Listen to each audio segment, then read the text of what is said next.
Who are your favorite directors? I would say Scorsese is one of them.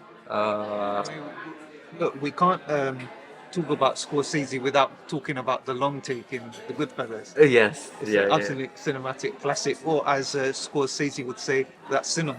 That's cinema. So, Exactly. So that's why I mentioned Babylon because I think like it also relates to him as a director, even though like he's not like the director of the movie. It kind of like now the trend is to put like the lens on those movies that actually resonate with like Martin Scorsese or like there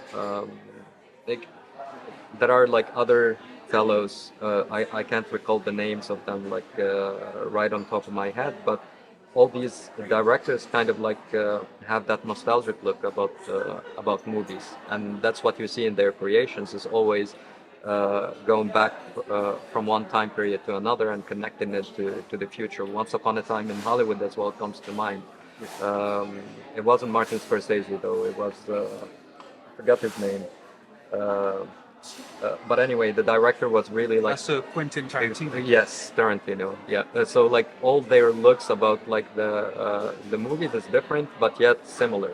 If you watch Babylon, Once Upon a Time in Hollywood, if you watch like snippets of each of their movies, you could see like a common denominator, which is that reminiscing for the old period. Like you can see it in the actors, in the way that they act, and also the problems that they bring. So, in terms of Goodfellas, Mhm. where do you place that in the the whole the plethora of the gangster um, scene of movies? I believe it's one of the top. It's one of Like, yeah, I believe that it really like certainly like changed my perspective about like cinema in so many ways. And what was your favorite scene from that film?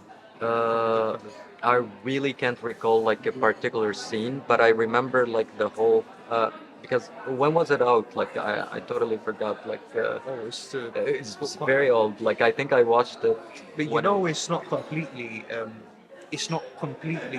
historically accurate. There are some, the story which the movie tells, Uh-huh. it does diverge in, it does diverge in a in the sense that what I'm trying to say is the film actually diverges from the actual chain of events, Yeah. and the reason is because the studio didn't want to get into trouble Oh yeah. with the, because they were mobsters, Yeah. and they didn't really want to get into issues with them because they didn't really have all of the permission to tell the story. Absolutely. So there are some discrepancies which I can't even tell you on here because we don't want to get in trouble. Exactly. But